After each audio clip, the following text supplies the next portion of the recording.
Hello everyone. In today's video we're going to be taking a quick look at the PR83 pigment and a few of the pigments that you could possibly use as a replacement for it. The reason you might need a replacement is the PR83 is well known to be a fugitive pigment, which means it will fade when exposed to sunlight over time. Now, this might not matter to you, it depends on what you want to do with your artwork, but if you want to display it on the wall or sell it, then it's good to use pigments that you know will last. Right, so let's get started. So here in the middle, we're going to start with holbein rose madder. Now we're going to ignore the names given to the paints. This is not genuine rose madder, which would be pigment NR9. This is made from PR83, which is Alizarin Crimson. According to handprint.com, Alizarin Crimson is fugitive, transparent, staining, moderately intense, deep red pigment. As you can see here, it's a very beautiful paint. It's easy to see why it's been so popular in the past.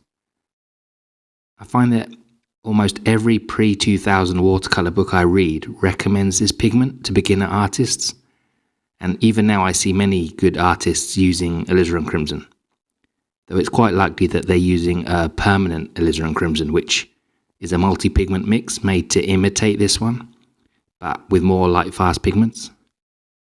I think most brands offer a permanent Alizarin Crimson alongside the PR83, but it is usually a multi-pigment mix. For those who prefer to work with single pigment paints, there's also a few options. I don't think any of them match it exactly, but some of them should be near enough. Let's take a look at a possible one here. This is Mijello Mission Gold Burgundy Red. In this video we're paying attention to the pigment used rather than the name of the paint. This one is PR177, which is anthraquinone red. According to handprint, it's marginally light fast, transparent, staining, dark valued, intense deep red pigment. I can definitely see a similarity to the PR83, but maybe it's a bit more blue and a little duller. I guess we'll have to wait until it's dry to compare it properly. While it's a nice pigment, we still have a problem with the light fastness. From what I can find online about PR177, it's light fast in mass tone, which means when it's painted at full strength, but when you use it in a lighter wash, it's also fugitive, and again, it's going to fade over time in sunlight. So really, it's not that much better than PR83. Next we have Rembrandt Permanent Madder Lake. This one is a two-pigment mix. It's made from PR264, which is pyrrole rubin, and PV19, which is quinacridone rose. According to handprint, it's light fast, semi-transparent, staining, dark valued, intense deep red pigment. PV19 is light fast, semi-transparent, highly staining, very dark valued, moderately intense violet red pigment. Much like the PR177, this paint's darker and bluer than the PR83. That might be due to the PV19. I've seen PR264 on its own listed as a good alternative to PR83. In fact, I think M. Graham's permanent Alizarin Crimson is a single pigment PR264. Yeah, it's another beautiful paint. Again, there's a possible problem with its light fastness. It seems that while being much better than PR83, you should still do your own tests on it.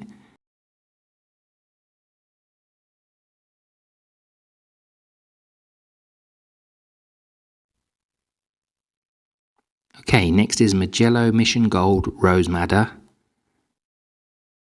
This is pigment PR176, which is benzimidazolone carmine.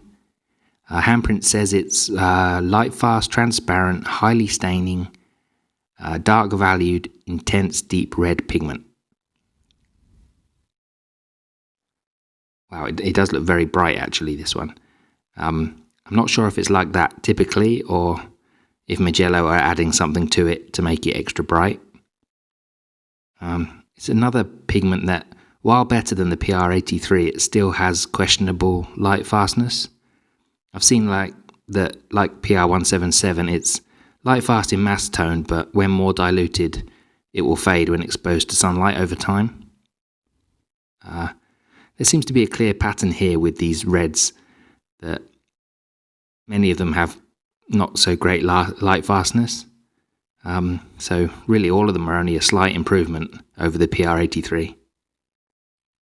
Okay, let's take a look at the final one.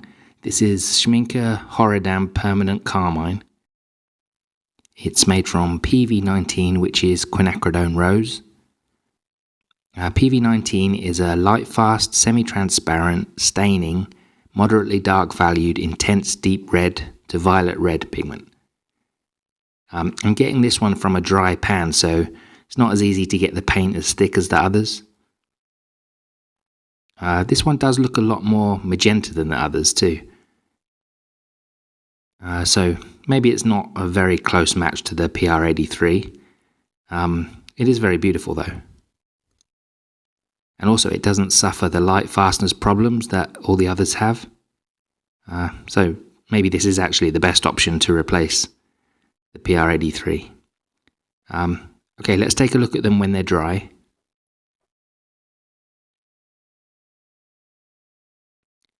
Right, so here they are. Yeah, all of them are lovely colours. To my eye, I'd say the closest match to the PR83 is the PR177. It's not an exact match, but it's close-ish. I personally wouldn't choose that one though. I think I'd go with the PV19, even if it isn't the best match. It's yeah, just for the light fastness reasons, I think. If light fastness didn't matter to me, I'd probably just stick with the PR83. It is very nice. One last thing I wanted to do quickly is to see how they mix purples and violets when mixed with ultramarine blue. There's nothing scientific about this test. I'm just curious about it.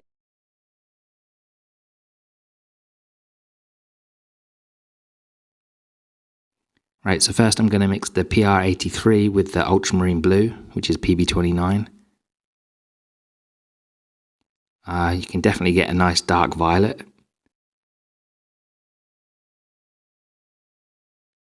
Wow, it's very nice.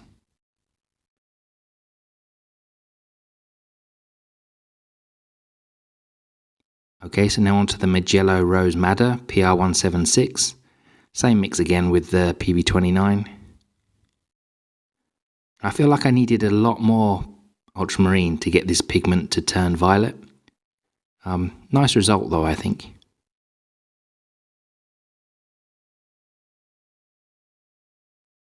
Now repeat the same with the PR177. Again, it looks very good.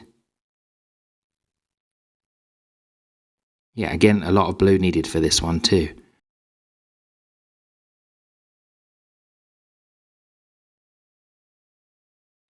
Now the PV19.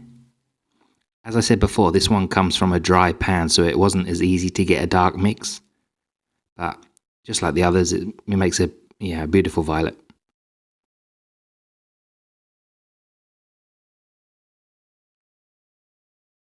And now the last one, which is the PR264 and PV19. Again, a very nice violet.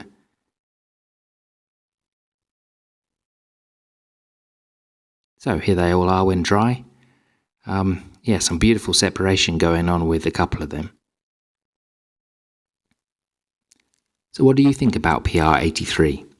Did you use it in the past? And if you did, what did you replace it with? Or do you continue to use it now? I don't really use cool reds in my work, so I don't really have much experience with any of these, and to my eyes they all basically do the same thing, so it doesn't really matter what I use. I probably just go with the most light fast. So for me, I'd say I'd go with a quinacridone of some sort. Thank you very much for watching, and I'll speak to you in the next video. Bye bye.